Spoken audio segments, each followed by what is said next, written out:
Okay, friends, once again, welcome back and very good morning to everybody.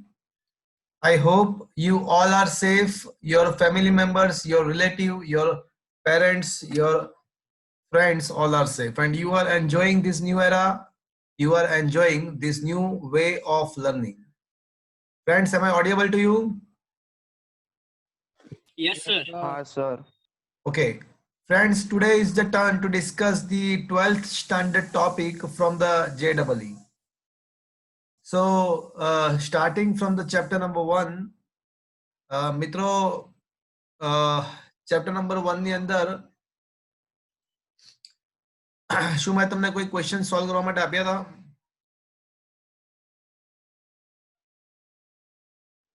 હજી sir starter નહીં કર્યું. Okay.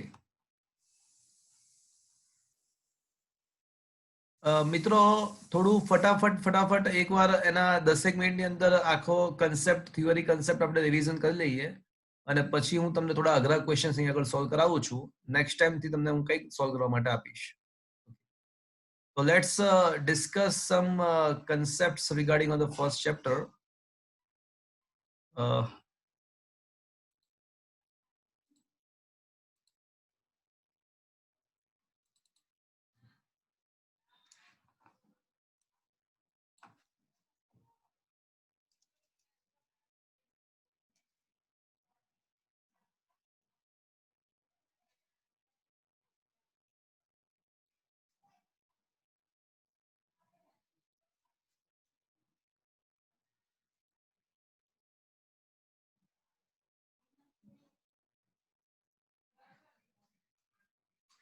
Okay. So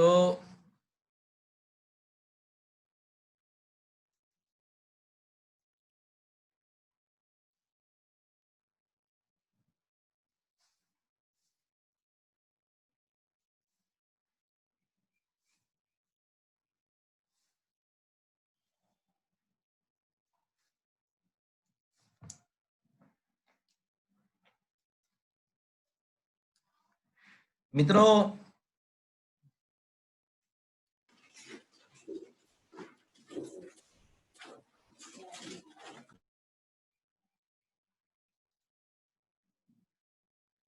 chapter number 1 એના basic concept JEE NEET ને ધ્યાનમાં રાખીને વિચારીએ.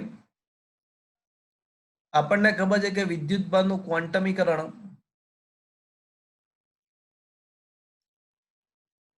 Q is equals to NE, એટલે વિદ્યુતભાર જે મળી આવે છે કોઈ પણ વિદ્યુતભાર એ ઈના મૂલ્યના પૂર્ણાંક ગુણાંકમાં પ્લસ ઓર માઇનસ હોઈ શકે છે, પણ હશે હંમેશા ઈના મૂલ્યના પૂર્ણાંક ગુણાંકમાં જ હોય છે, એ આપણને ખબર છે. બે બિંદુવત અને સ્થિર હોય તો જ બળ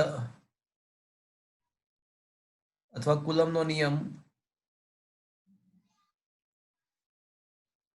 F is equals to K Q1 Q2 upon R square. સદિશ સ્વરૂપે જો તમે F12 શોધવા માંગતા હો તો K Q1 Q2 upon R12 square into R12 cap, જ્યાં R12 cap is equals to vector R1 minus vector R2 upon એનું મૂલ્ય, અને વિદ્યુતભારને પોતાની સંજ્ઞા સાથે મૂકવાની.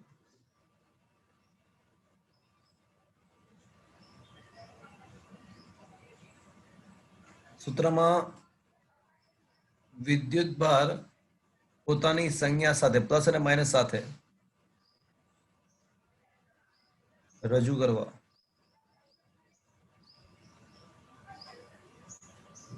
પણ મિત્રો યાદ રાખજો, આ સૂત્ર માત્ર બિંદુવત અને સ્થિર વિદ્યુતભાર હોય તેના માટે જ સાચું છે.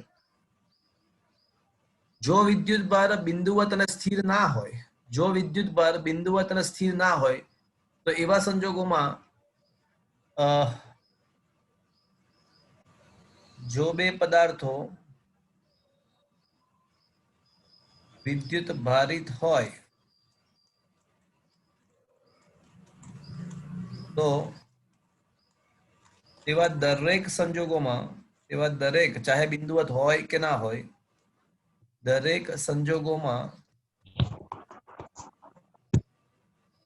તેમના વચ્ચે લાગતું બળ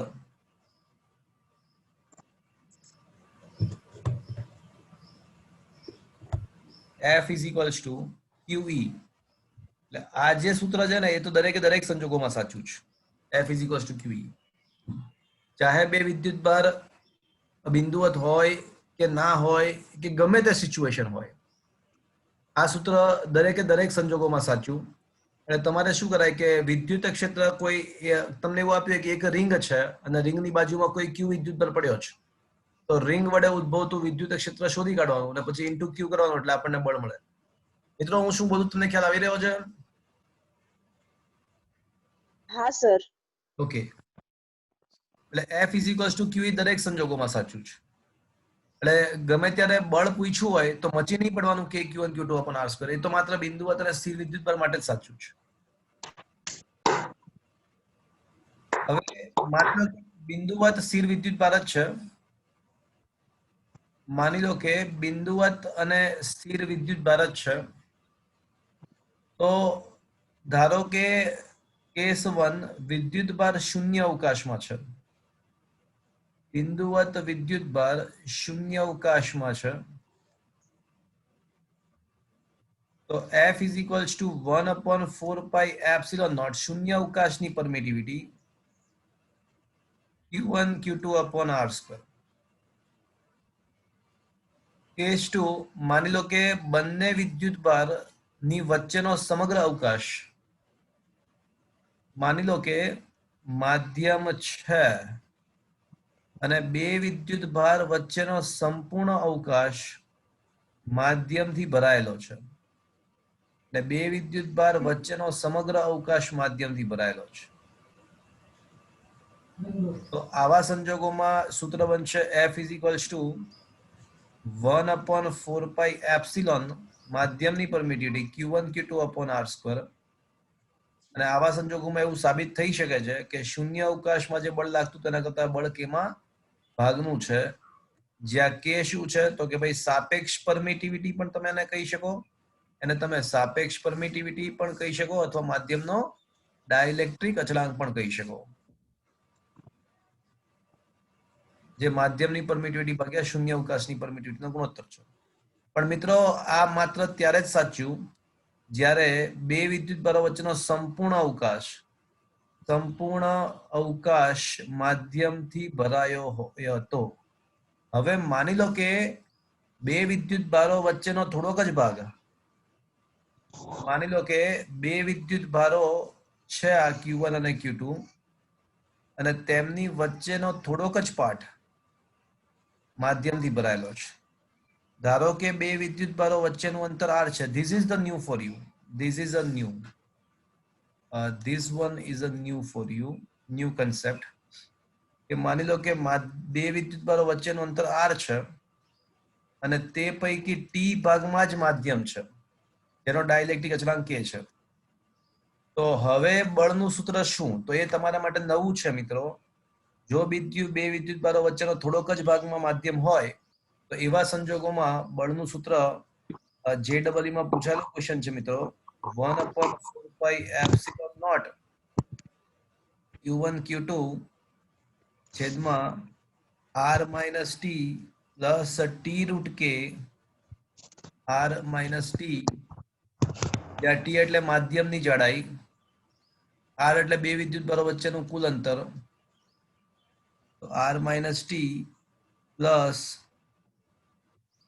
T root K નો વર્ગ.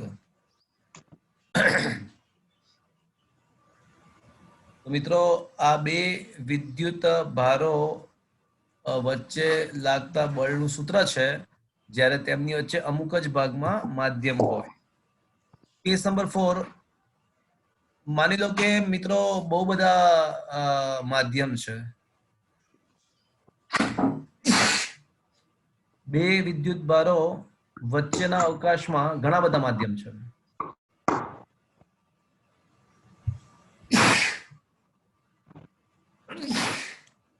Excuse me.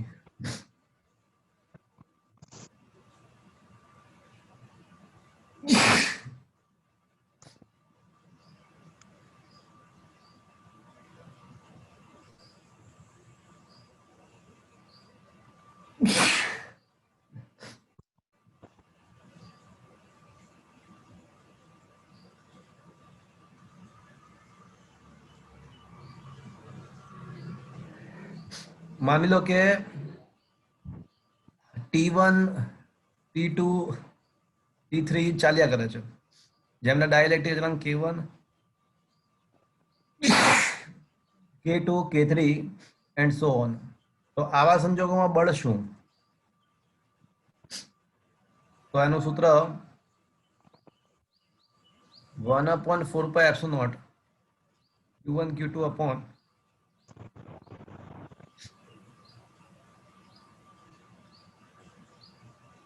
T1 root K1 T2 root K2 T1 root K1 T2 root K2 and so on, no square. So this is the equation. જ્યારે બે વિદ્યુત બળો બિંદુવત વિદ્યુત બળો વચ્ચે ઘણા બધા અલગ અલગ માધ્યમ આવેલા હોય. તો શું મિત્રો આ સમજમાં આવ્યો તમને? આ નવા સૂત્રો જે હા સર. નવા છે. મિત્રો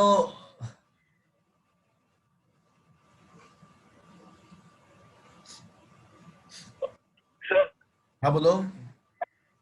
તમારો અવાજ થોડું ચોંટતો હોય એવું લાગે છે. અવાજ નથી આવતો બરાબર? આવે છે? આવે છે સર. બરાબર આવે છે સર. ઓકે, હા, અવાજ બરાબર જ આવતો હશે.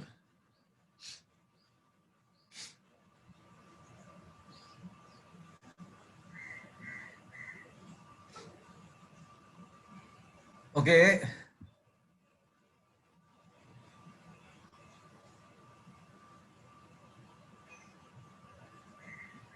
મિત્રો ત્યારબાદ આપણે વિદ્યુતભારનું રેખીય વિતરણ, પૃષ્ઠ વિતરણ અને કદ વિતરણની વાત કરી હતી. તમે જાણો છો કે રેખીય વિદ્યુતભાર ઘનતા lambda is equals to Q by L. તો આના પરથી એવું કહી શકાય કે ક્યુ બરાબર લેમ્બડા ઇન્ટુ એલ. પણ મિત્રો યાદ રાખજો, ક્યુ બરાબર લેમ્બડા એલ એ માત્ર ત્યારે જ સાચું જ્યારે લેમ્બડા અચળ હોય. ક્યુ બરાબર લેમ્બડા એલ માત્ર ત્યારે જ સાચું જ્યારે લેમ્બડા અચળ હોય. પણ જો લેમ્બડા અચળ ના હોય અને તમારે ક્યુ શોધવો હોય તો લેમ્બડા ઇન્ટુ ડીએલ અથવા લેમ્બડા ઇન્ટુ ડીએક્સ. જો એક્સ અક્ષ પર વિદ્યુત બળ મૂક્યો હોય તો લેમ્બડા ઇન્ટુ ડીએક્સ કરવું. વાય અક્ષ પર વિદ્યુત બળ મૂક્યો હોય તો લેમ્બડા ઇન્ટુ ડીવાય આવે. તો આ સૂત્ર વાપરવું પડે જ્યારે lambda is not equals to અચળ. સિમિલરલી પૃષ્ઠ વિદ્યુતભાર ઘનતા માટે પૃષ્ઠ વિદ્યુતભાર ઘનતા સિગ્મા કહીએ તો sigma is equals to Q by A. તો મિત્રો એવું કહી શકાય કે ક્યુ બરાબર સિગ્મા ઇન્ટુ એ. પણ આ માત્ર ત્યારે જ સાચું જ્યારે સિગ્મા અચળ હોય ત્યારે. જો સિગ્મા અચળ ના હોય તો તમારે કરવું પડશે સંકલન સિગ્મા ઇન્ટુ ડીએ કરવું પડશે. અને સિમિલરલી કદ વિદ્યુતભાર ઘનતા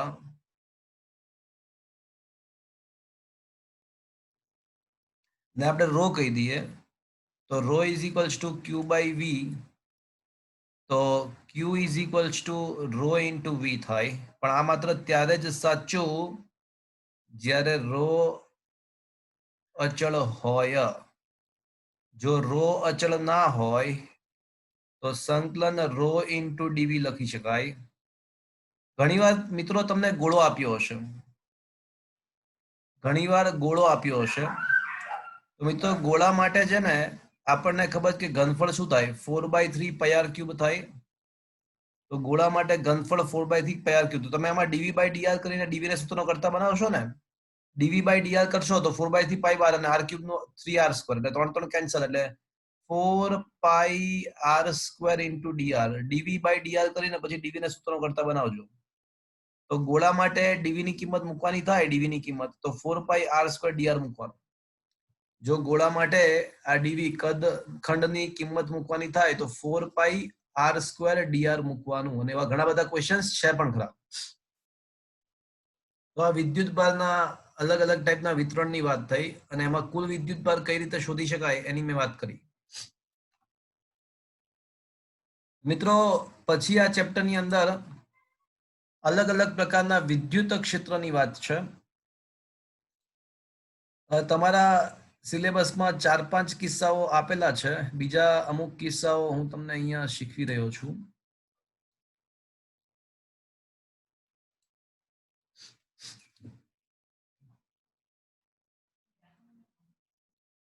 અલગ અલગ વિદ્યુતભાર તંત્રના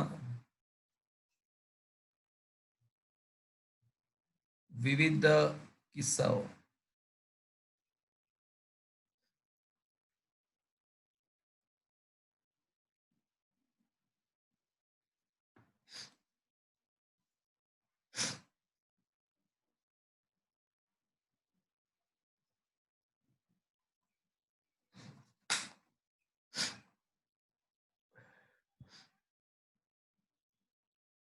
તો સૌથી બેઝિક કિસ્સો તો તમને ખ્યાલ છે કે બિંદુવત વિદ્યુત ભાર હોય ને, તો સૌથી બેઝિક કિસ્સો તો તમને ખ્યાલ જ છે કે ભાઈ બિંદુવત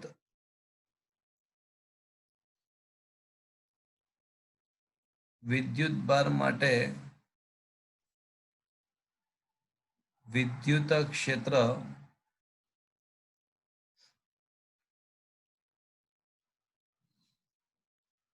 એ તો આપણને ખબર જ છે કે kq બાય r સ્ક્વેર વડે આપી શકાય, એ આપણને ખ્યાલ છે. હવે આ સિવાય બીજા કયા કિસ્સા હતા? તો એના પછી આપણે વિદ્યુત ડાયપોલની વાત કરી હતી. તો વિદ્યુત ડાયપોલ માટે વિદ્યુત ક્ષેત્ર શું હતું? તો કે ભાઈ વિદ્યુત ડાયપોલ માટે એની અક્ષ પર વિદ્યુત ક્ષેત્ર, ચલો કોઈ બોલશે, કોઈ કહેશે મને? અલા અક્ષ પર 2 આવે, 2 k p r upon r square minus a square no square into p cap. અને જો r is very very greater than a હોય તો e બરાબર 2kp upon r cube into p cap.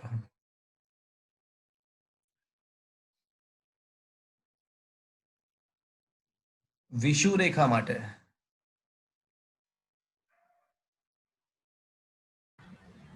બરાબર આપણને ખબર છે કે -kp upon r square plus a square raised to 3/2 into p cap. mi જો r is much greater than a હોય તો e બરાબર -kp upon r cube into p cap.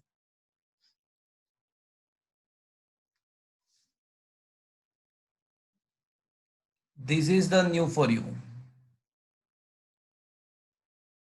અન્ય કોઈ બિંદુએ અક્ષ કે વિષુવરેખા પરનું બિંદુ નથી. માની લો કે ડાયપોલની અક્ષ કે વિષુવરેખા પરનું કોઈ બિંદુ નથી, પરંતુ કોઈ બીજું બિંદુ છે. તો મિત્રો એવા સંજોગોમાં શું? તો માની લો કે આ વિદ્યુત ડાયપોલ છે, આ -q, just let me draw the figure once again.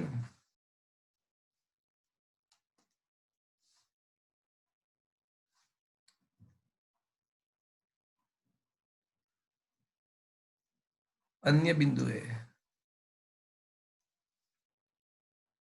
માની લો કે આ વિદ્યુત ડાયપોલ છે,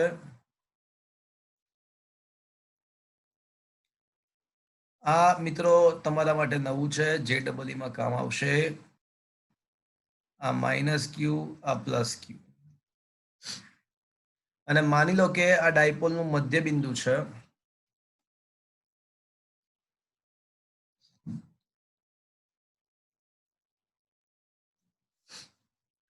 અને કોઈ અહીંયા આગળ કોઈ બિંદુ P છે તો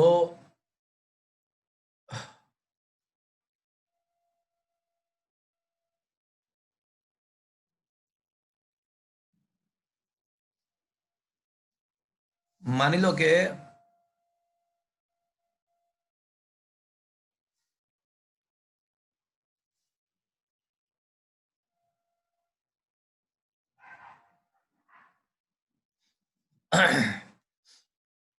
ડાયપોલ મોમેન્ટ એટલે જાણો છો ને મિત્રો, ઋણ વિદ્યુતભારથી ધન વિદ્યુતભાર તરફની દિશાનો સદિશ છે ડાયપોલ મોમેન્ટ છે 2aq અને બિંદુનો સ્થાન સદિશ ધારો કે વેક્ટર p અને વેક્ટર r સ્થાન સદિશ r અને વેક્ટર p વચ્ચેનો ખૂણો ધારો કે થીટા છે.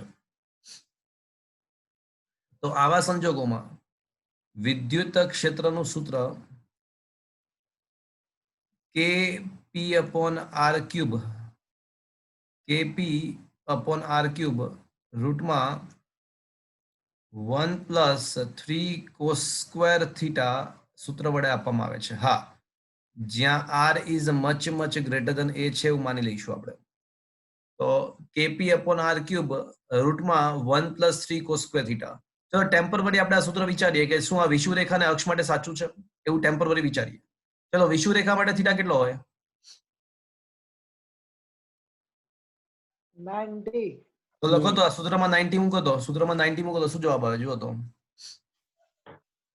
kp/r³ તો આવી ગયું જો વિષુવરેખા પરના વિદ્યુત ક્ષેત્રનું મૂલ્ય kp/r³ હતું જ યાદ છે મૂલ્ય સ્વરૂપે માત્ર મૂલ્ય એટલે આ મૂલ્ય દર્શાવે છે મિત્રો. તો વિષુવરેખા માટે kp/r³ આવી જાય. અચ્છા અક્ષ માટે થીટા શું આવે? 0. 0 અથવા પાઈ 0 અથવા 180 બેમાંથી ગમે તે આવી શકે. તો cos 0 પણ 1 થાય અને cos 180 -1 થાય પણ બંનેનો વર્ગ તો 1 જ થવાનો. ને તો હા 3 તો રૂટમાં 1+3 એટલે શું આવશે? 2 2 kp/r³ આવી ગયું મિત્રો. હા અક્ષ અને વિષુવરેખાના સમીકરણનું પણ પાલન કરે છે જો આ સૂત્ર. Is that clear to you friends? Yes, sir. હવે માની લો કે આ વિદ્યુત ક્ષેત્રની દિશા આ P બિંદુ પાસે ધન વિદ્યુતભારનું ક્ષેત્ર ધનમાંથી બહાર નીકળી ઋણમાં દાખલ થાય તો ઇફેક્ટિવ વિદ્યુત ક્ષેત્ર માત્ર આ દિશા ધારો કે આ દિશામાં છે. તો આ પરિણામી વિદ્યુત ક્ષેત્રની દિશા છે. ધારો કે વેક્ટર r ની દિશા એ આ જે દેખાય છે તે વેક્ટર r પહેલા P બિંદુ નટાઈ દઈએ.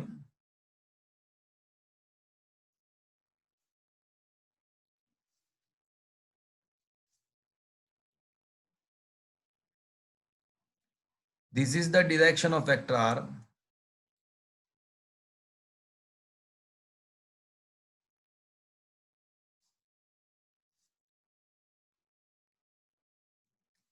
અને dipole મોમેન્ટની Disha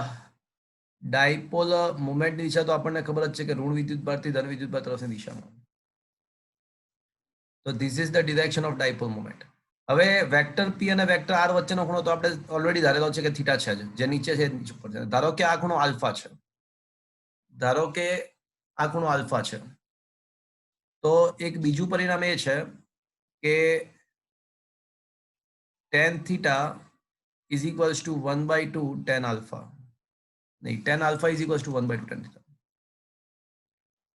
tan alpha is equals to 1/2 tan theta.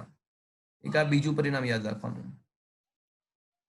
તો તમારે પરિણામી વિદ્યુત ક્ષેત્રની દિશા શોધવી હોય અને તમને થીટા આપેલો હોય, તમને વેક્ટર p અને વેક્ટર r વચ્ચેનો ખૂણો થીટા આપેલો હોય અને પરિણામી વિદ્યુત ક્ષેત્ર ડાયપોલ મોમેન્ટ સાથે કેટલો ખૂણો બનાવે એ પૂછ્યું હોય તો પહેલા આલ્ફા શોધી કાઢો અને આલ્ફા પ્લસ થીટા કરો તો આપણને વિદ્યુત ક્ષેત્રની ડાયપોલ મોમેન્ટ સાથેની વચ્ચેનો ખૂણો પણ મળી જાય. એટલે આ પહેલું સૂત્ર આપણને વિદ્યુત ક્ષેત્રનું મૂલ્ય આપશે અને બીજું સૂત્ર વિદ્યુત ક્ષેત્રની તમને દિશા આપશે. તો આ કોઈ પણ બિંદુ હોય ડાયપોલના આસપાસ અક્ષ અને વિષુવરેખા તમારા સિલેબસમાં હતું પણ એની સિવાયનું કોઈ પણ બિંદુ હોય તો તમને વિદ્યુત ક્ષેત્રની મૂલ્ય અને દિશા કઈ રીતે મળે એ શું તમને આ સમજ પડી મિત્રો? हाँ सर આ સમજમાં આવ્યો? હા સર. એક જ મિનિટ મિત્રો, I am just confuse about the 10th alpha and 10 theta. તો એક મિનિટ, લેટ મી ચેક.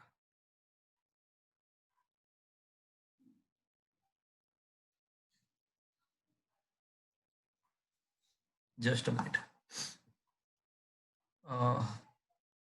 એક જ મિનિટ મિત્રો.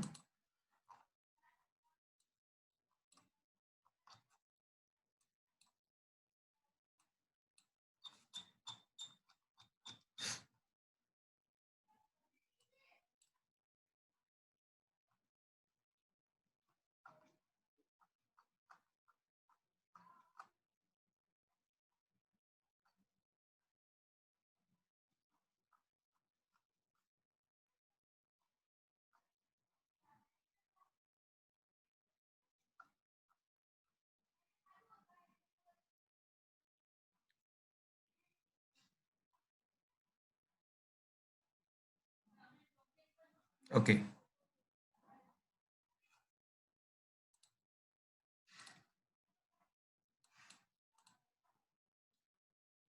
પરફેક્ટ છે, બરાબર લખ્યું છે. 10 આલ્ફા બરાબર 1/2 છે, બરાબર છે. તો મિત્રો આ અન્ય કોઈ પણ બિંદુએ વિદ્યુત ક્ષેત્ર આપણને મળી શકે. થર્ડ કેસ, વિદ્યુત ડાયપોલની વાત પતી ગઈ, બિંદુવત વિદ્યુતભારની વાત પતી ગઈ. હવે મિત્રો અનંત લંબાઈના સુરેખ વિતરણનું વિદ્યુત ક્ષેત્ર.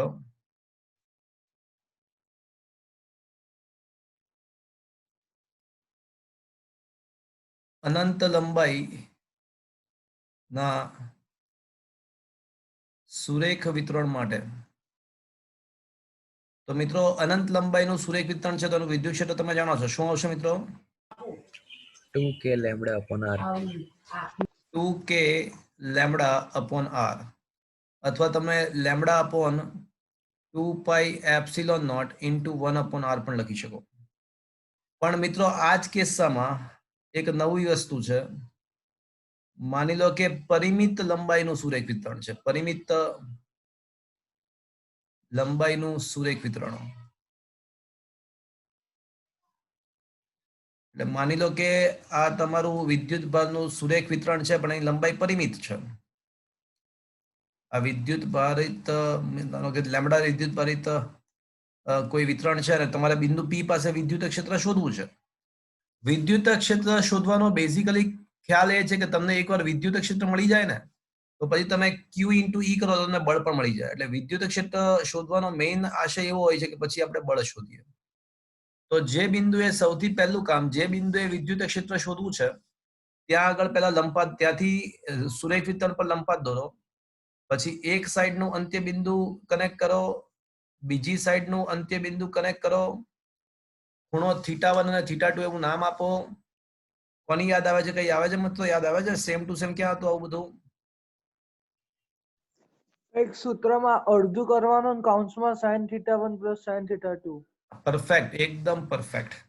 તો હવે આ કેસમાં વિદ્યુત ક્ષેત્ર મિત્રો શું આવશે?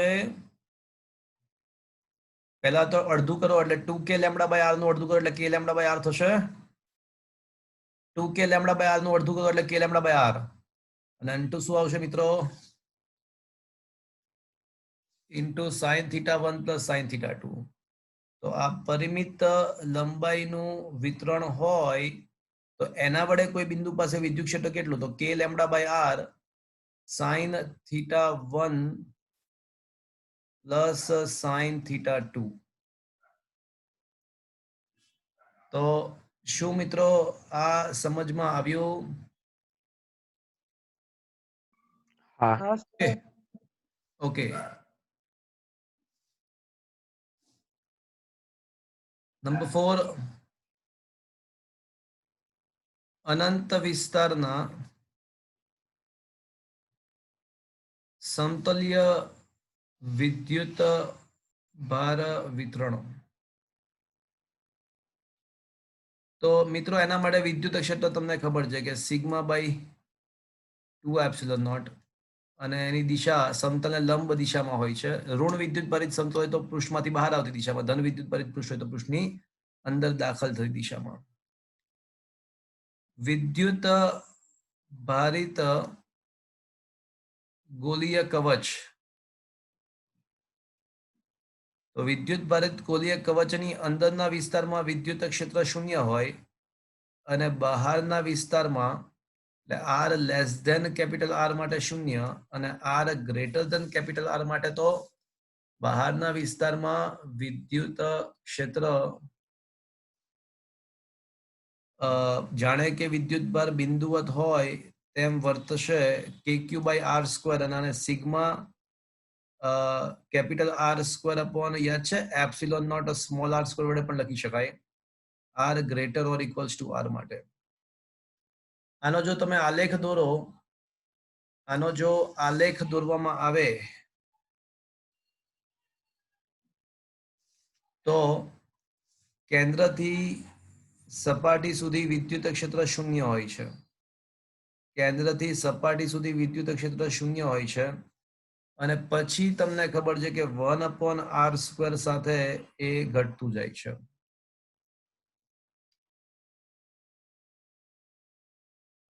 આ વિદ્યુત ભારિત ગોલીય કવચની વાત થઈ. સપાટી પર ઓન ધ સરફેસ જ્યારે r બરાબર r થશે તો સપાટી પર વિદ્યુત ક્ષેત્ર મહત્તમ હોય.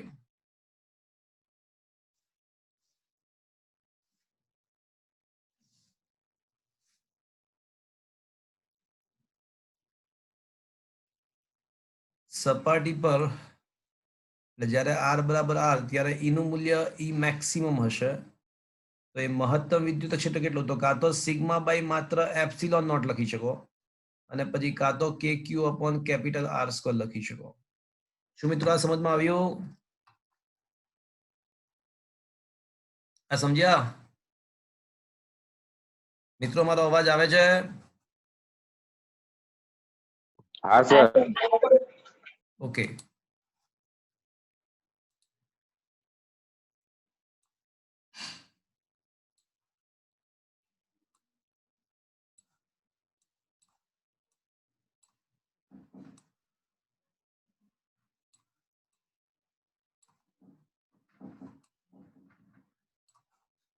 આ વિદ્યુત ક્ષેત્રના મિત્રો જેટલા સૂત્રો છે એ બધા જ સૂત્ર ગુરુત્વાકર્ષી ક્ષેત્ર માટે પણ લાગુ પાડી શકાય. ગુરુત્વાકર્ષી ક્ષેત્ર માટે પણ લાગુ પડે છે. વિદ્યુત ભારિત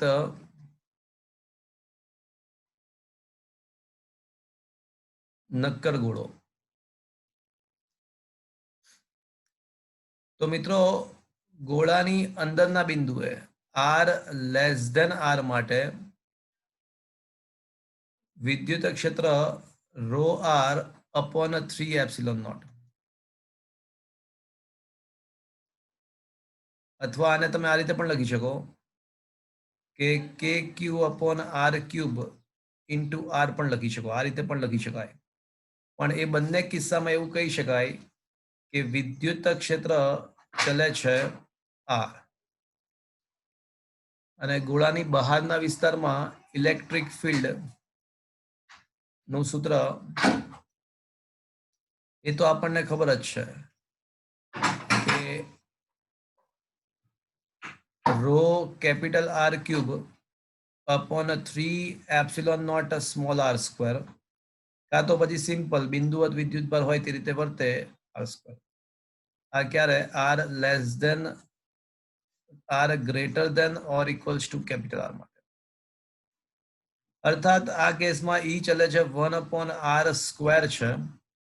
તો આવા સંજોગોની અંદર જો તમે આલેખ દોરશો વિદ્યુત ક્ષેત્ર વર્સિસ કેન્દ્રથી અંતરનો, તો તમે જાણો છો કે કઈ રીતનો આલેખ મળે. તો આલેખ તમને મળશે વિદ્યુત ક્ષેત્ર વિરુદ્ધ અંતરનો આલેખ તમને મળશે. ભાઈ કેન્દ્રથી સપાટી સુધી વિદ્યુત ક્ષેત્ર E ચલે છે r છે.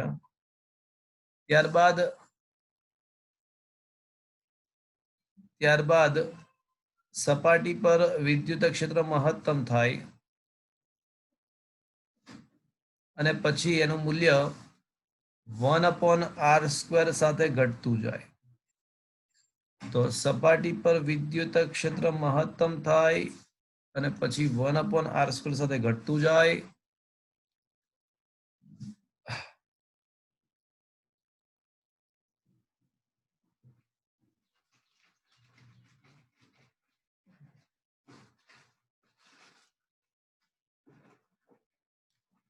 તો મિત્રો સપાટી પર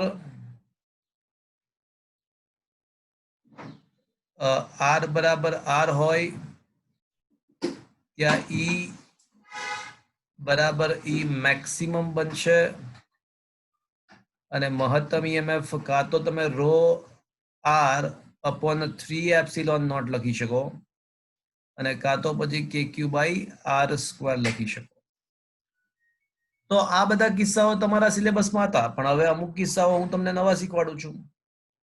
7th વિદ્યુત ભારિત રિંગની અક્ષ પરના બિંદુએ વિદ્યુત ક્ષેત્ર. તો માની લો કે મિત્રો કોઈ વિદ્યુત ભારિત રિંગ છે. This one is the વિદ્યુત ભારિત રિંગ.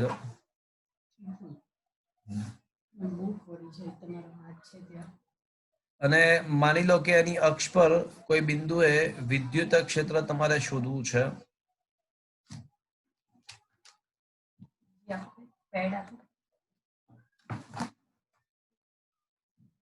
તો મિત્રો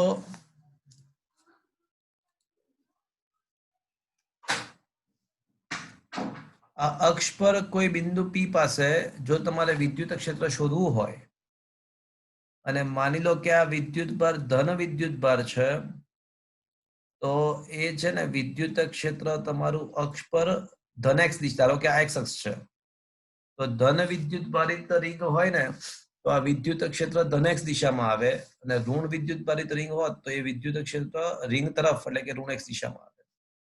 પણ મૂલ્ય કેટલું એનું?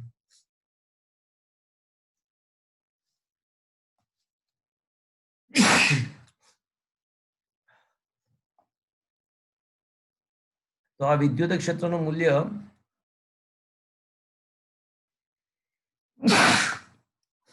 kqx upon x square plus r square raised to 3/2 થશે, જ્યાં r એટલે ત્રિજ્યા અને x એટલે કેન્દ્રથી રિંગના કેન્દ્રથી જે બિંદુએ વિદ્યુત ક્ષેત્ર શોધવું છે તેનું અંતર. મિત્રો તમે થોડું વિચાર કરો કે અતિ દૂર દૂર દૂર તમે રિંગથી બહુ દૂર વયા જાઓ, રિંગથી ખૂબ જ દૂરના અંતરે તમે જાઓ તો રિંગ તમને કેવી દેખાશે? બિંદુવત. બિંદુવત. તો મિત્રો આપણે ક્રોસ વેરીફાઈ કરીએ કે x is much much much greater than r હોય તો એવા સંજોગોમાં તમે વિચારો કે તમે x ની સાપેક્ષે r ને અવગણી નાખો તો r સ્ક્વેર કેન્સલ, તો હવે x સ્ક્વેર રેઝ ટુ 3/2 એટલે x ક્યુબ થશે. તો અંશમાં x છેદમાં x ક્યુબ, તો e બરાબર શું આવી જશે મિત્રો? kq by x square. તો બિંદુવત જેવું આવી ગયું મિત્રો, જોવો તો. હા કે ના? અને તમને ખબર છે કે આવી રિંગ હોય તો રિંગના બધું આખી રિંગ ધન વિદ્યુત ભારિત છે, તો રિંગના કેન્દ્ર પર વિદ્યુત ક્ષેત્ર કેટલું હોવું જોઈએ? રિંગ ધન વિદ્યુત ભારી હોય તો રિંગના કેન્દ્ર પર વિદ્યુત ક્ષેત્ર કેટલો હોવું જોઈએ? તો ભાઈ બધા વિદ્યુત ભાર પોતપોત એકબીજાની અસરો નાબૂદ કરી નાખશે સામે વિદ્યુત ક્ષેત્ર પેદા કરીને. Can you imagine the situation? બધા વિદ્યુત ક્ષેત્રો એકબીજાની અસરો નાબૂદ કરશે. તો આપણને લાગે છે કે ભાઈ રિંગના કેન્દ્ર પર વિચારીએ તો લોજિક એવું કહે છે કે કેન્દ્ર પર વિદ્યુત ક્ષેત્ર શૂન્ય હોવું જોઈએ, તો શૂન્ય હોય જ, કારણ કે કેન્દ્ર પર x બરાબર 0 અને સૂત્રમાં x બરાબર 0 મૂકી દો તો e બરાબર પણ શૂન્ય આવી જશે. તો આ રિંગ વડે ઉદ્ભવતું વિદ્યુત ક્ષેત્ર અને આપણા લોજિક એનું સૂત્ર આપણા લોજિકલી અવસ્થા જે છે એની સાથે સુસંગત છે. ચલો માની લો કે કોઈ પરિમિત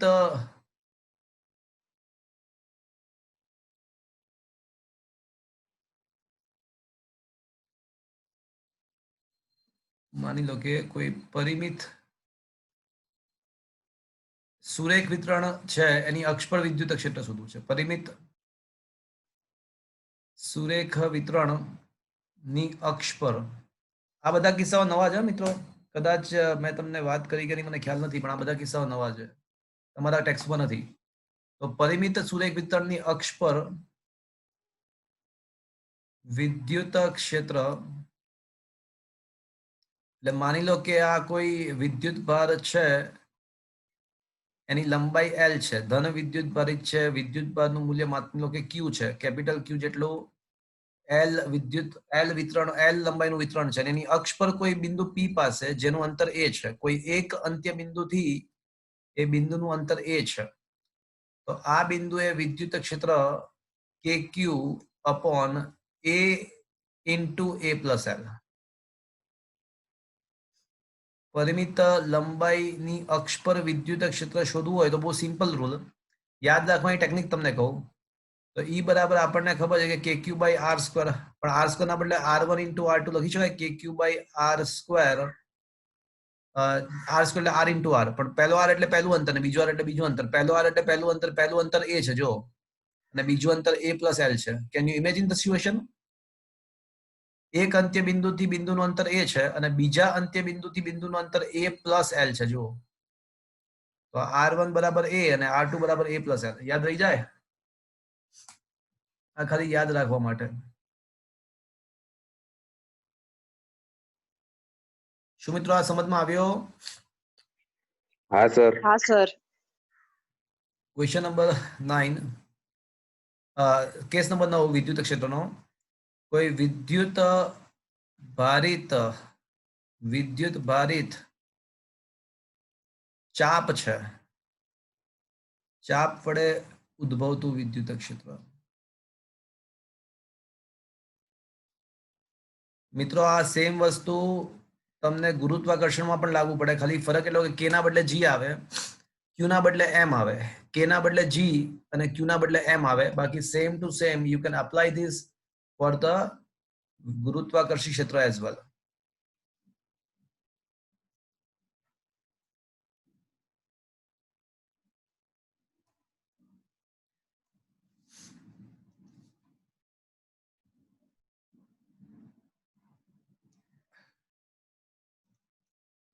માની લો કે આ કોઈ ચાપ છે અને માની લો કે એ ચાપ કેન્દ્ર સાથે થીટા ખૂણો બનાવે છે, વિદ્યુત ભારિત ચાપ છે અને એનો ખૂણો થીટા છે, તો અને માની લો કે એનો રેખીય વિદ્યુત ભાર ઘનતા લેમ્બડા છે, તો આ ચાપ વડે ઉદ્ભવતું વિદ્યુત ક્ષેત્ર E બરાબર સદી સ્વરૂપે minus k lambda upon R, જ્યાં R એટલે ચાપની ત્રિજ્યા, minus k lambda upon R અને ઇન્ટુ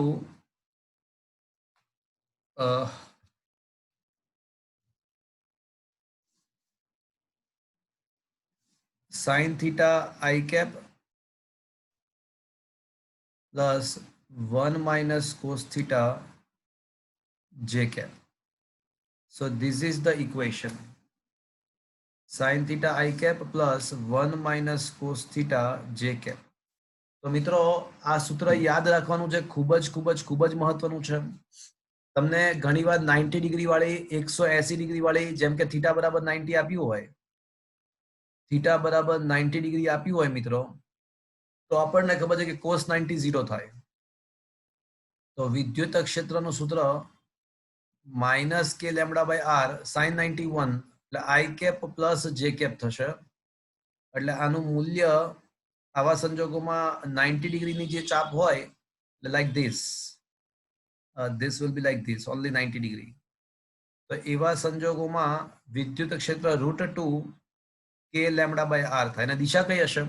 તો બંને યામ નેગેટિવ, તો બંને યામ નેગેટિવ એટલે આની દિશા એક્ઝેક્ટલી છે ને ત્રીજા ચરણમાં આવશે, અને 45 બંને સમાન અને નેગેટિવ, સમાન નેગેટિવ છે એટલે આની દિશા ત્રીજા ચરણમાં આવશે એક્ઝેક્ટલી 45 ડિગ્રી, એટલે હું તમને બતાવું એક્ઝેક્ટ કઈ રીતે આવશે. તો આવા સંજોગોમાં વિદ્યુત ક્ષેત્ર આનું એક્ઝેક્ટ આ દિશામાં આવશે 45 ડિગ્રી એ થર્ડ ચરણમાં. શું મિત્રો આ સમજમાં આવ્યો મિત્રો?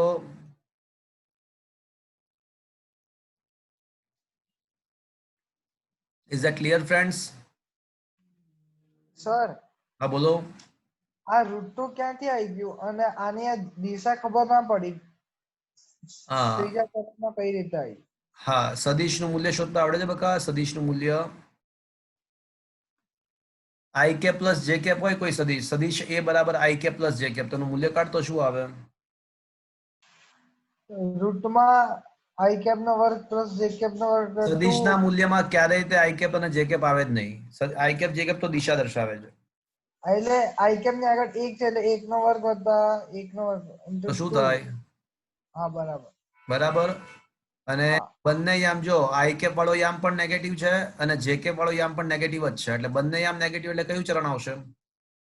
ત્રીજું ચરણ. અને બંનેના મૂલ્યો સમાન છે જો, એટલે tan થીટા બરાબર y યામ ભાગ્યા x યામ કરીએ તો tan થીટા બરાબર y યામ ભાગ્યા x યામ નો મતલબ tan થીટા ની કિંમત 1 આવશે, પણ બંને યામ નેગેટિવ હોવાથી ત્રીજા ચરણમાં આવશે. tan થીટા બરાબર 1 નો મતલબ થીટા બરાબર 45 ડિગ્રી. ખ્યાલ આવ્યો? હા સર. ચલો હવે 180 ડિગ્રી. આ ક્વેશ્ચન JEE અને AIEEE બંનેમાં પૂછાઈ ગયો. આ ક્વેશ્ચન JEE AIEEE બંનેમાં પૂછાઈ ગયો. થીટા બરાબર 180 ડિગ્રી લઈએ તો મૂકો તો sin 180 તો 0 થાય અને cos 180 શું થશે? -1. તો 1 માઇનસ -1 એટલે 2 થઈ જશે. તો આનો આન્સર જવાબ આવશે સદિશ સ્વરૂપે -2k lambda upon r into J cap. તો અથવા આને તમે એવું પણ કહી શકો કે minus lambda upon 2 pi epsilon not into r into J cap. હવે આનો મતલબ શું થયો? તો આનો મતલબ એવો થયો કે માની લો કે 180 ડિગ્રીનો મતલબ શું ખબર તમને? અર્ધ વર્તુળાકાર રિંગ. તો અર્ધ વર્તુળાકાર રિંગ વડે ઉદ્ભવતું વિદ્યુત ક્ષેત્ર કેટલું હોય? તો મિત્રો સીધી વસ્તુ છે કે આ જે રિંગ છે એનો જે આ એક સાઈડનો જે અડધી 5 આપ છે ને, 5 પ્રથમ ચરણની 5 આપને કારણે ત્રીજા ચરણમાં અને બીજા ચરણની 5 આપને કારણે ચોથા ચરણમાં આવશે. તો ઇફેક્ટિવ વિદ્યુત ક્ષેત્ર ક્યાં આવશે? So if you think about it logically, then also it will becomes to the downward direction.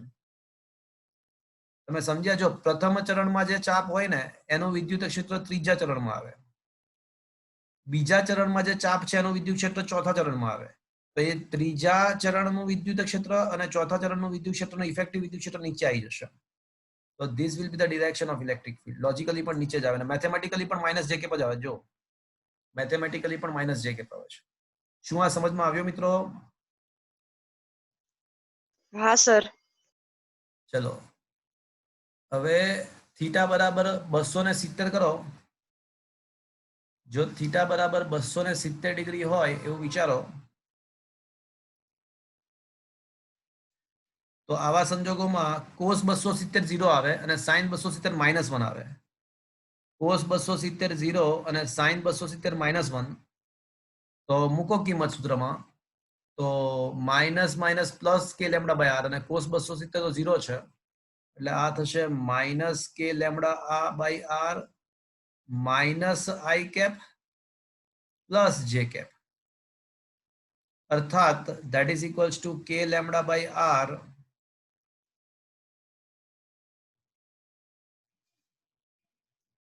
that is equals to k lambda by r I cap minus j cap. This one is the electric field. તો આનું મૂલ્ય કેટલું મિત્રો? તો આનું મૂલ્ય પણ mister રહમ શું આવશે મૂલ્ય આનું? આનું મૂલ્ય √2 જ આવશે. હા, √2 જ આવશે. √2 જ આવશે. તો આનું મૂલ્ય પણ √2 જ આવશે, કે લેમ્બડા બાય આર જ આવશે. પણ આની દિશા કઈ આવશે? કોઈ કહેશો મને? છે કોઈ માઇકલ? કોઈ કહેશો મને દિશા કઈ આવશે? આની દિશા કઈ આવશે? બીજું ચરણ. x યામ ધન અને y યામ ઋણ. હવે વિચારો બીજું ચોથા ચરણમાં x યામ હા ચોથું ચરણ. જો મિત્રો હવે આ રીતે છે ચાપ 270 ડિગ્રીનો ખૂણો બનાવે, તો આમાં શું થાય ખબર છે? પહેલું ચરણની ચાપ અને ત્રીજા ચરણની ચાપ એકબીજાની અસર નાબૂદ કરશે. આ બંને એકબીજાની અસર નાબૂદ કરી દેશે સામસામે વિદ્યુત ક્ષેત્ર. તો ખાલી બીજા ચરણની ચાપ બાકી રહેશે. Can you imagine the situation? માત્ર બીજા ચરણની ચાપનો ઇફેક્ટ બાકી રહેશે, પહેલાની અને ત્રીજાની ઇફેક્ટ નાબૂદ થઈ જશે. તો એને કારણે વિદ્યુત ક્ષેત્ર લોજિકલી પણ લાગે છે, લોજિકલી પણ એવું લાગે છે કે એક્ઝેક્ટ એ ચોથા ચરણમાં આવે અને મેથેમેટિકલી પણ ચોથા ચરણમાં જ આવે. અને ખૂણો પણ કેટલો હશે એક્ઝેક્ટલી? ખૂણો પણ 45. 45 ડિગ્રી હશે. શું આ સમજમાં આવ્યો મિત્રો?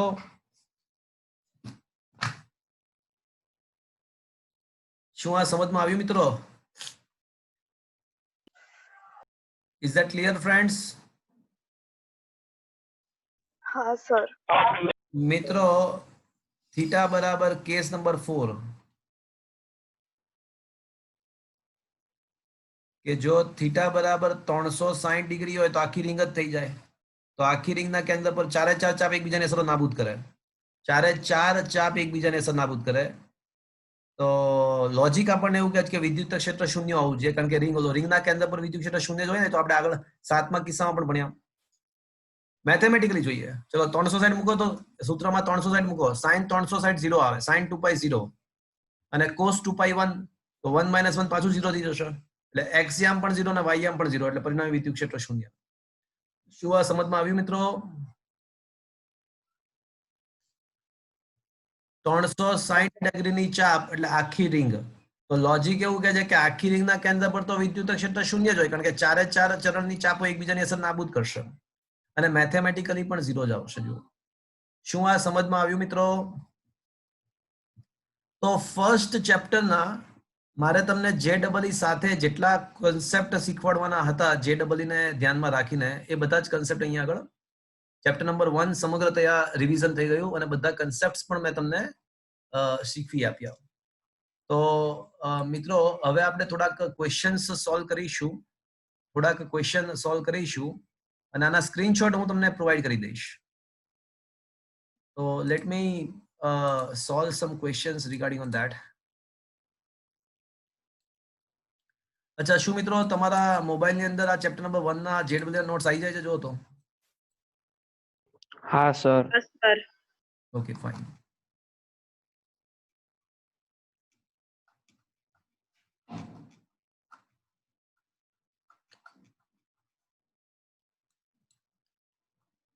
શું કરું મેરે દિલ કો કિયા તુમને ક્યા ઇશારા બદલા ये मौसम लगे प्यारा जैसा. જો મિત્રો આ ખબર પડી તમને? ક્વેશ્ચન નંબર 64 દેખો. 64મો ક્વેશ્ચન તમારા મોબાઈલમાં દેખાય તમને? 64 છેલ્લે જો અહીંયા આગળ દેખાયો? આકૃતિમાં દર્શાવ્યા પ્રમાણે પ્રથમ ચરણમાં રહેલી r ત્રિજ્યાની ચાપ લેમ્બડા જેટલી રેખીય ઘનતા ધરાવે છે. તો વિદ્યુત ભારને કારણે વિદ્યુત ક્ષેત્રનું મૂલ્ય અને દિશા. શું આ સમજમાં આવી ગયું તમને? હવે તમને ક્લિયર થઈ ગયું આ વસ્તુ? એટલે હા કે ના તો બોલો. हाँ सर. શું આન્સર हाँ આવશે? सर. શું આન્સર આવશે?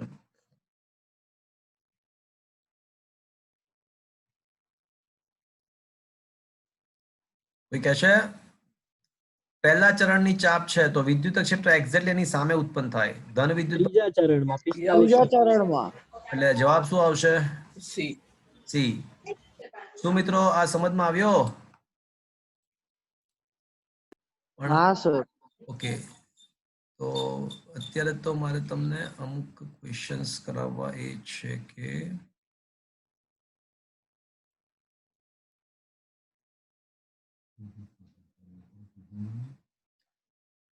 मैं तेरे लिए गाऊं, मैं तेरे लिए गाऊं. ओके,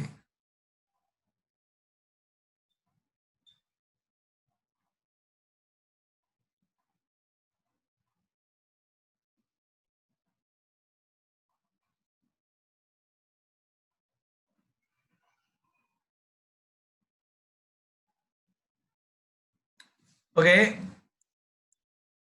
મિત્રો, પહેલા જ ક્વેશ્ચન થી બહુ સારા ક્વેશ્ચન સ્ટાર્ટ થઈ જાય છે આ ચેપ્ટરમાં, very interesting. Let's start.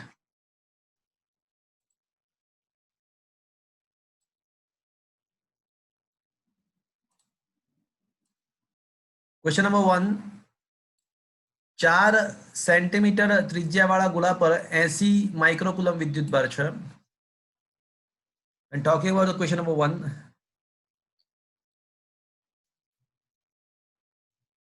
4 centimetre ત્રિજ્યાના ગોળા પર એટલે R1 બરાબર 4 સેન્ટીમીટર અને એના પરનો વિદ્યુતભાર જે છે ને એ 80 માઇક્રોકુલમ છે. અને બીજો જે છે ને એ 6 સેન્ટીમીટરનો ગોળો છે. 6 સેન્ટીમીટરનો ગોળો છે અને એના પરનો વિદ્યુતભાર આપણને આપ્યો છે 40 માઇક્રોકુલમ. હવે એવું કહે છે કે તમને વાહક તારથી જોડવામાં આવે છે.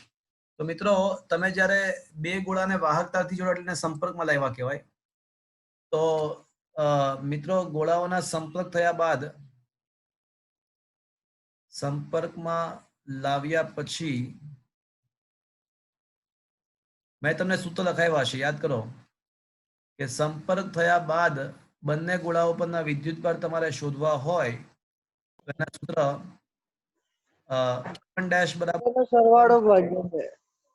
R1 upon R1 plus R2 into Q net અને બીજા ગોળા પરનો વિદ્યુતભાર R2 upon R1. બંને ગોળાઓ સંપર્ક થયા બાદ ગોળાઓ પરના વિદ્યુતભાર પોતાની ત્રિજ્યાના સમપ્રમાણમાં હોય.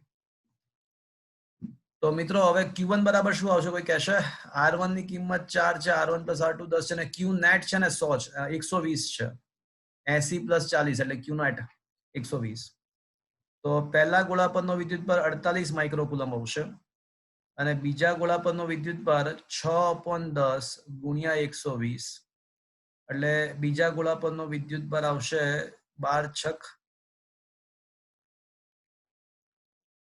12 36 12 છકે 72 માઇક્રોકુલમ આવશે. તો ક્વેશ્ચન એવો નથી કે કેટલો વિદ્યુતભાર આવશે, ક્વેશ્ચન એવો છે કે શું થશે. તો 4 સેન્ટીમીટરના ગોળા પરથી 6 સેન્ટીમીટરના ગોળા પર કેટલો વિદ્યુતભાર હશે? અચ્છા, 4 સેન્ટીમીટરના ગોળા પર સ્ટાર્ટિંગમાં કેટલો હતો? 80.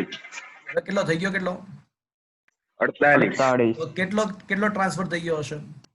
32 32. અને દેખો જો 32 દેખાય છે. પહેલા આની પાસે કેટલો હતો? પહેલા 40 હતો ને થઈ ગયો કેટલો? 72. તો આ ગોળા પરથી કેટલો વિદ્યુતભાર બીજા ગોળા પરથી ગયો હશે? 32 માઇક્રોકુલમનો વિદ્યુતભાર ટ્રાન્સફર થઈ ગયો. તો છે 32 માઇક્રોકુલમનો વિદ્યુતભાર 4 થી 6 પર જેવો કોઈ ઓપ્શન છે? શું આ સમજમાં આવ્યો મિત્રો? હા સર. હા સર. ઓકે. ક્વેશ્ચન નંબર 2, સમાન વિદ્યુત ભારિત સમાન ગોળાઓ A અને B વચ્ચે ચોક્કસ અંતરે બળ સમથિંગ છે. હવે ત્રીજા વિદ્યુતભાર રહિત ગોળા C ને A સાથે સંપર્કમાં લાવી અને અલગ કરવામાં આવે છે અને ત્યારબાદ A અને B ના મધ્યમાં મૂકવામાં આવે છે. તો C પર લાગતું પરિણામી બળ. It is a interesting question. પહેલા A અને B વચ્ચે લાગતું બળ, પહેલા A અને B વચ્ચે લાગતું બળ, A અને B ગોળા સમાન વિદ્યુતભાર ધરાવે છે. તો તેમના વચ્ચે લાગતું બળ આપણને આપ્યું છે કે 2 ગુણ્યા 10⁻5 એટલે F બરાબર ખરેખર તો અત્યારે સૂત્ર શું આવશે? kq²/r² આવશે અને that is given as a 2 × 10⁻⁻5 newton. હવે એવું કહે છે કે એક ત્રીજો ગોળો C ને પહેલા A ના સંપર્કમાં લાવવામાં આવે છે. એટલે A અને C નો સંપર્ક કરાવો એટલે બંનેનો વિદ્યુતભાર કેટલો થાય? પહેલો ત્રીજો તો વિદ્યુતભાર રહિત જ છે. એટલે હવે ગોળા A પરનો વિદ્યુતભાર છે ને Q ના રહેતા Q/2 C પરનો વિદ્યુતભાર પણ Q/2 અને B પર તો Q યથાવત રહેશે. તો બીજા કેસમાં શું થાય છે કે ગોળા A અને C નો સંપર્ક કરાવવામાં આવે છે અને છૂટા પાડવામાં આવે છે. ત્રીજો ગોળો વિદ્યુતભાર રહિત છે એટલે C અને A નો સંપર્ક થાય તો આખા તંત્રનો C અને A નો 0 + Q એટલે Q થાય, પછી અડધો તો ડિવાઈડ થઈ જાય એટલે Q/2 અને હવે A અને B ની મધ્યમાં મૂકવામાં આવે છે એટલે C A અને B ની મધ્યમાં મૂકો. તો હવે ક્વેશ્ચન એવો છે કે C પર લાગતું પરિણામી બળ. તો મિત્રો C પર લાગતું પરિણામી બળ શું થાય? વિચારો. ગોળો એક C ને અપા કરશે અને ગોળો B પણ અપા કરશે. તો C પર લાગતું પરિણામી બળ શોધવા માટે B વડે લાગતા બળમાંથી A વડે લાગતું બળ બાદ કરવું પડશે. કારણ કે બંને બળો એકબીજાની વિરુદ્ધ દિશામાં છે, બંને અપા કરશે પણ B નું ઇફેક્ટ મોટી હશે કારણ કે B નો વિદ્યુતભાર Q છે. તો હવે કોઈ મને કહેશે FB બરાબર શું લખું? B વડે C પર લાગતું બળ, B વડે C પર લાગતું બળ શું લખું? Q × Q/2 upon r/2 નો વર્ગ. એકદમ પરફેક્ટ, એકદમ સત્ય. અને માઇનસ, ચલો એ વડે લાગતું બળ શું લખું?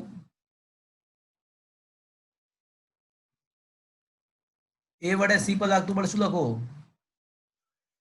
k q1/2 q1/2 upon r/2 નો વર્ગ. શું મિત્રો આ સમજમાં આવ્યો તમને? તો પહેલામાં થશે 2kq²/r². જો છેદમાં r²/4, છેદનો છેદ 4 અંશમાં 4/2 એટલે 2 રહેશે, એટલે 2kq/r² આવશે. અને બીજામાં આવશે by4 બંનેમાંથી કેન્સલ થઈ જશે, એટલે kq²/r². એટલે આન્સર આવશે ખાલી છેલ્લે તો kq/r² જ આવી ગયો, અને કમ વખત kq/r² તો શું હતું? 2 × 10⁻⁵ ન્યૂટન જ હતું. તો મિત્રો વન્સ અગેન આમ કરવા પછી પણ સી પર લાગતું બળ તો 2 × 10⁻⁵ ન્યૂટન જ આવી જશે ઇનફેક્ટ. શું આ સમજમાં આવ્યો મિત્રો question? Is that clear friends? હા સર. Okay, interesting one. ચલો હવે હજી આગળ વધીએ. બહુ સરસ ક્વેશ્ચન છે બધા.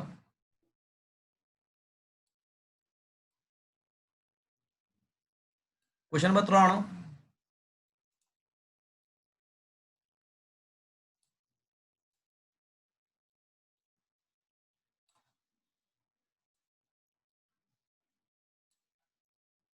ઓકે,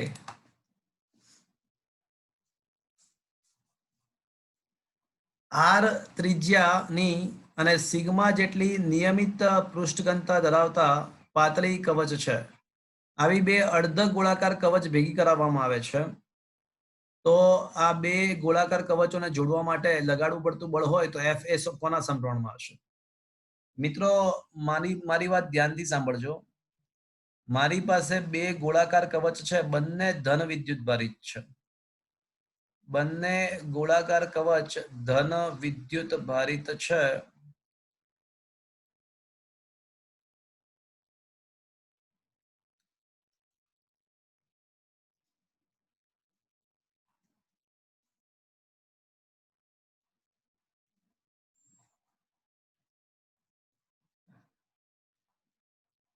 તો આ બંને કવચ ધન વિદ્યુત ભારિત હોય અને એને આપણે એની બાજુમાં લાવીએ તો એમની વચ્ચે શું ઉત્પન્ન થશે? અપાકર્ષણ. અપાકર્ષણ.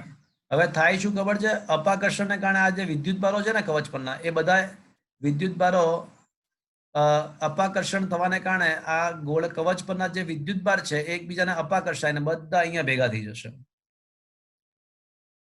એટલે બંને કવચ પરના વિદ્યુત ભાર હતા બિંદુવત નહોતા. કમ વખત સ્ટાર્ટિંગમાં તો બિંદુવત નહોતા, એ પૃષ્ઠ પર હતા, પણ એ અપાકર્ષણના પરિણામ સ્વરૂપ શું થશે? એનું રીઅરેન્જમેન્ટ થશે અને બધા એકદમ એકબીજાથી દૂર દૂર દૂર જવાનો ટ્રાય કરે. તો મેક્સિમમ ક્યાં જઈ શકે? તો મેક્સિમમ અહીંયા પહોંચી શકે, આનાથી વધારે તો દૂર નહીં જઈ શકે. તો અત્યાર સુધી બિંદુવત નહોતા, પણ હવે કમ વખત કેવા બની જશે? બિંદુવત બની જશે. શું તમને આ સિચ્યુએશન રિયલાઇઝ થયો મિત્રો? બંને કવચ હા સર. ધન વિદ્યુત ભારિત, માની લો કે ટેમ્પરરી એવું માની લો કે બંને કવચમાં પુષ્કળ ઇલેક્ટ્રોન્સ છે, પણ જ્યારે નજદીક આવશે ત્યારે અપાકર્ષાયના બધા ઇલેક્ટ્રોન એકબીજાની દૂર, એટલે બધા ઇલેક્ટ્રોન સામસામેથી દૂર જવાનો ટ્રાય કરશે. ઇન શોર્ટ બધા ઇલેક્ટ્રોન અહીંયા જમા થવા લાગશે. એટલે હવે શું થશે કે બંને જાણે કે બિંદુવત બની જશે. તો હવે સૂત્ર વાપરી શકાશે. કયું સૂત્ર? હવે બિંદુવત માટેનું જે સૂત્ર છે એ વાપરી શકાશે. And what was that equation? કે q1 q2 upon r², kq²/r². પણ અહીંયા r તરીકે કોઈ મને કહેશે કેટલો આવશે? r તરીકે 2r. Yes.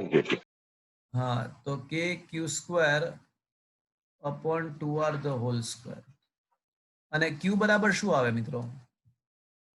q બરાબર શું આવશે? તો જ્યાં q બરાબર સિગ્મા ઇન્ટુ ક્ષેત્રફળ, પૃષ્ઠઘનતા ઇન્ટુ ક્ષેત્રફળ. તો q બરાબર સિગ્મા, ચલો ક્ષેત્રફળ તરીકે શું લખું? કોઈ કહેશે મને? 2πr². Very good, very good. 4πr² નહીં આવે, 2πr² આવશે, કારણ કે અર્ધ ગોળાના વિદ્યુત ભાર છે બંને. બંને વિદ્યુતભાર અર્ધ ગોળાના વિદ્યુતભાર છે એટલે q ના બદલે સિગ્મા ઇન્ટુ 4πr² નહીં 2πr² આવશે. હવે આ કિંમત મૂકવામાં આવે તો f બરાબર 1 k ના બદલે 1/4πε0 q² ના બદલે 2πr² નો square into sigma sigma into 2πr² નો સ્ક્વેર અને અપોન 4r². તો મિત્રો સાદુરૂપ આપો તો હજી એક સ્ટેપ વધારું 1/4πε0 sigma square 4π² r⁴ upon 4r². Pi cancel 4 1 4 cancel 1 pi cancel તો સિગ્મા સ્ક્વેર બાકી રહેશે પાઈ બાકી રહેશે r⁴ ભાગ્યા r⁴ એટલે r⁴ બાકી રહેશે અને છેદમાં આવશે 4ε0 ઓનલી. આવો કોઈ ઓપ્શન છે નથી કમ વખત ઓપ્શન ડી છે ને ઓપ્શન સમપ્રમાણમાં પૂછ્યું છે ને સમપ્રમાણ. અચ્છા કોના સમપ્રમાણમાં તો બરાબર તો કોના સમપ્રમાણમાં તો f ચલે છે સિગ્મા સ્ક્વેર r² અપોન ε0 અને મેં તો તમને એક્ઝેક્ટ કેટલું બળ લાગે એ પણ શોધી પાડ્યું શું મિત્રો આ સમજમાં આવ્યો ક્વેશ્ચન? હા સર. ચલો ક્વેશ્ચન નંબર 4 q જેટલા વિદ્યુતભાર વાળા બે ધન આયનો વચ્ચેના d અંતરે લાગતું અપાકર્ષી બળ f છે તો દરેક આયનનો ગુમાવેલો ઇલેક્ટ્રોન્સની સંખ્યા કેટલી હશે? આ તો મિત્રો તમને આવડી શકે 1/4πε0 q²/r². q જેટલા વિદ્યુતભાર ધરાવતા બે ધન આયનો વચ્ચેનું અંતર d છે તો અહીંયા r² ના બદલે d² આવશે તો દરેક આયનોએ ગુમાવેલ ઇલેક્ટ્રોન્સ કેટલા હશે ઇલેક્ટ્રોનની સંખ્યા પૂછી છે. તો મિત્રો ધારો કે દરેક આયને ગુમાવેલા ઇલેક્ટ્રોનની સંખ્યા n છે તો હું q ના બદલે શું લખી શકું મિત્રો?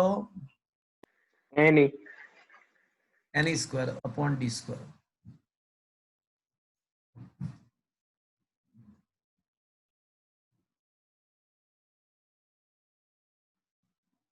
તો n² ને સૂત્રનો કરતા બનાવીએ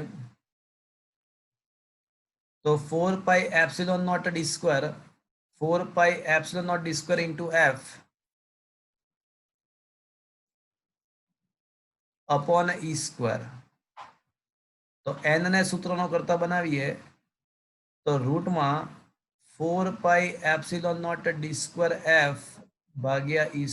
આવો કોઈ ઓપ્શન છે? હા option she is the right answer. શું મિત્રો આ સમજમાં આવ્યો? Is that clear? Yes sir. મિત્રો હવે જે ક્વેશ્ચન પૂછ્યો છે એ આઈઆઈટી માં પૂછાયેલો ક્વેશ્ચન છે. It is a very interesting. મોટા ભાગના સ્ટુડન્ટ્સ આઈઆઈટી માં એ વખતે આ ક્વેશ્ચન સોલ્વ કરવામાં નિષ્ફળ ગયા હતા. Really a very interesting question.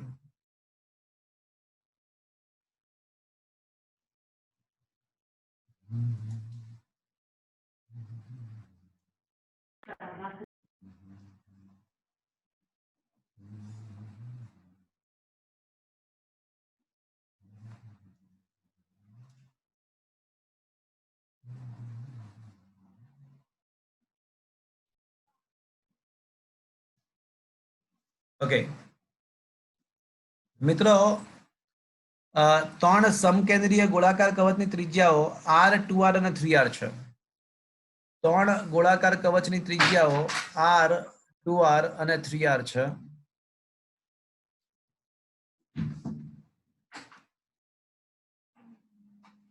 r ત્રિજ્યા r છે 2r છે અને 3r છે. ચલો હવે શું છે કે તેમના પરના વિદ્યુતભાર q1 q2 અને q3 છે અને પૃષ્ઠ ઘનતાઓ સમાન છે. તેમની બહારની અહીંયા બહાર શબ્દ છે તેમની બહારની સપાટી પરની પૃષ્ઠ ઘનતા સમાન છે, તેમની બહારની સપાટી પરની પૃષ્ઠ ઘનતાઓ સમાન છે, તો Q1 upon Q2 upon Q3 ગુણોત્તર પૂછ્યો છે. મિત્રો મારી વાત ધ્યાનથી સાંભળજો. આમાં તમે જેટલું સરળ સમજો છો એવું નથી. તમને પહેલી નજરે શું લખવાની ઈચ્છા થાય કે ભાઈ σ1 બરાબર Q1 upon 4 pi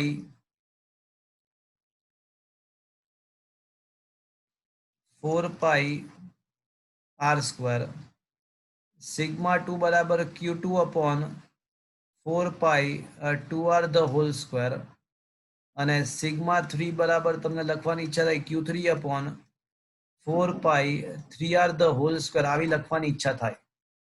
હવે રકમમાં આપ્યું કે Q1 બરાબર Q2 બરાબર ત્રણે ત્રણની પૃષ્ઠ ઘનતા સમાન છે, તો પૃષ્ઠ ઘનતા સમાન છે એટલે σ1 બરાબર તમે σ2 કરો તો Q1 upon 4 pi r square is equals to Q2 upon 4 pi into 2r the whole square એટલે 4r square.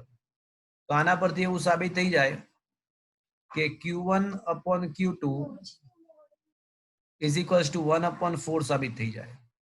અને σ1 બરાબર σ3 તમે લાવો ને તો એનો મતલબ કે Q1 upon 4 pi r square is equals to Q3 upon 4 pi 3r the whole square એટલે 9r square થશે. તો હવે Q1 upon Q3 તમને શું લખવાની ઈચ્છા થાય? 1/9.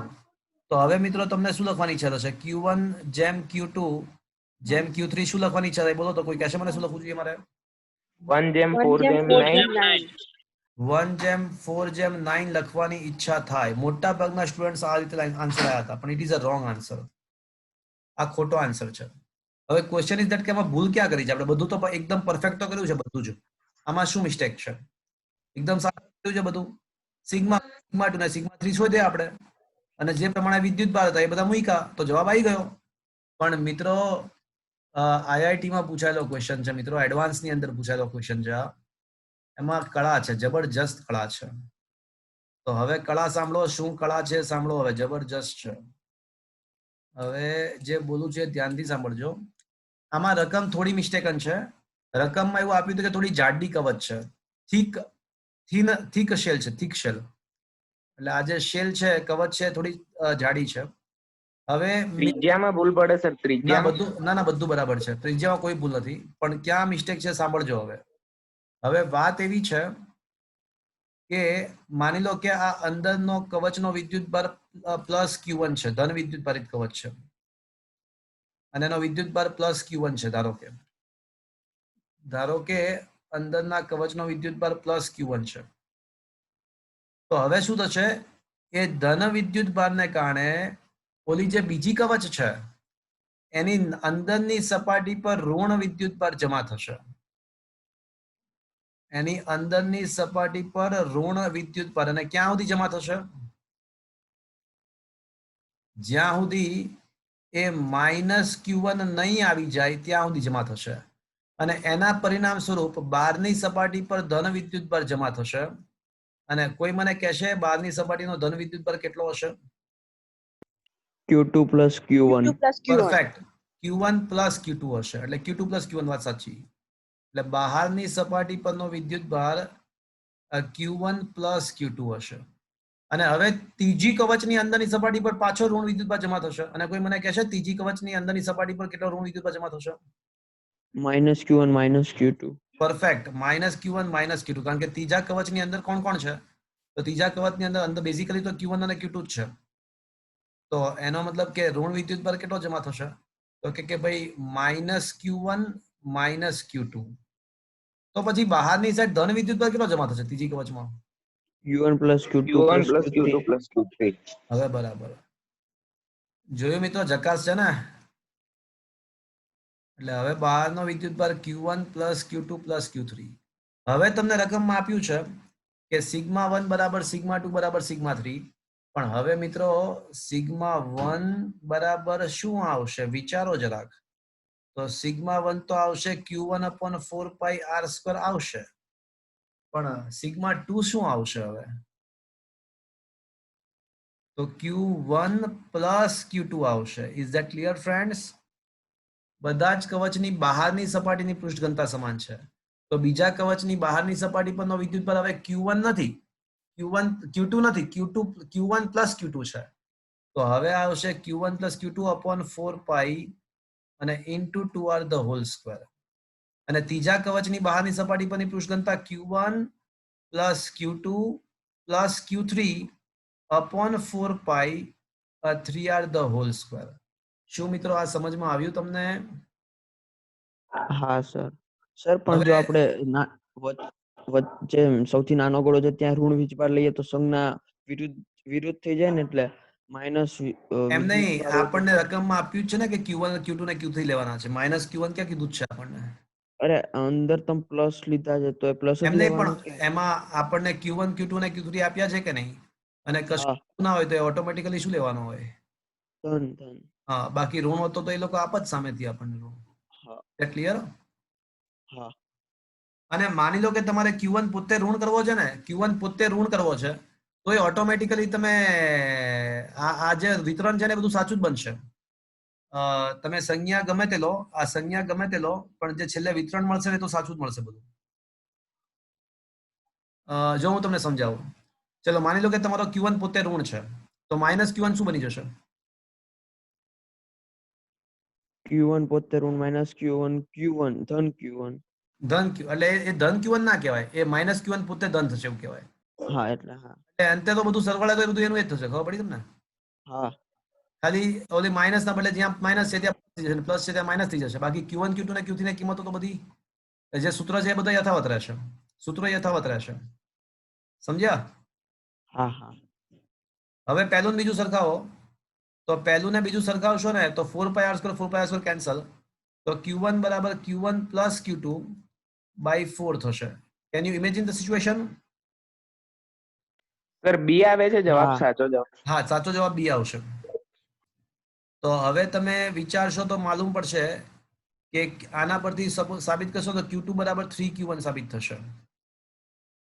એક મિનિટ, 4Q1 માઇનસ Q1 બરાબર Q2.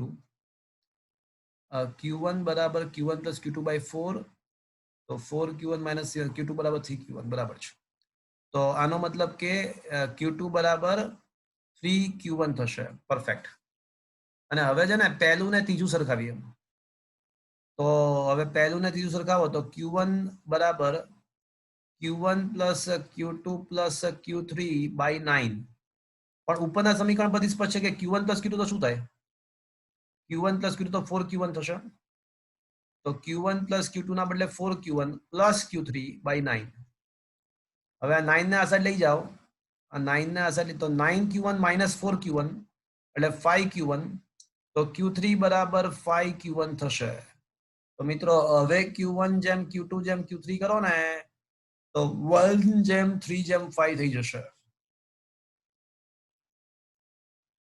શું મિત્રો આ સમજમાં આવ્યો? હા સર.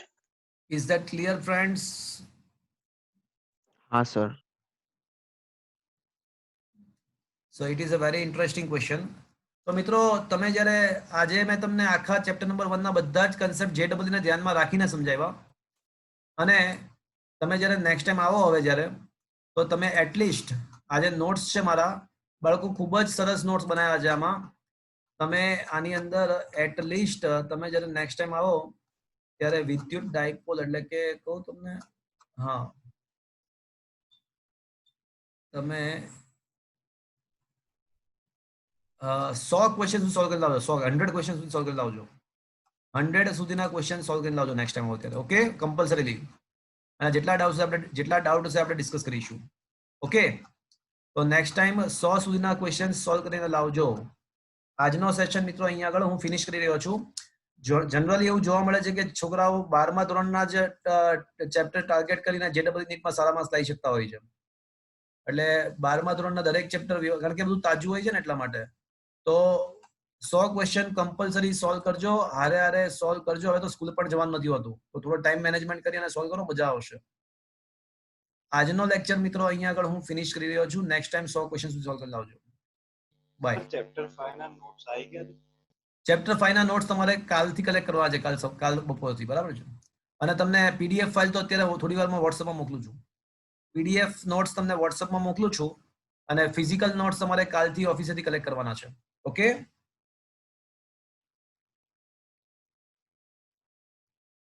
તો અહીંયા હું ફિનિશ કરી રહ્યો છું. Thank you.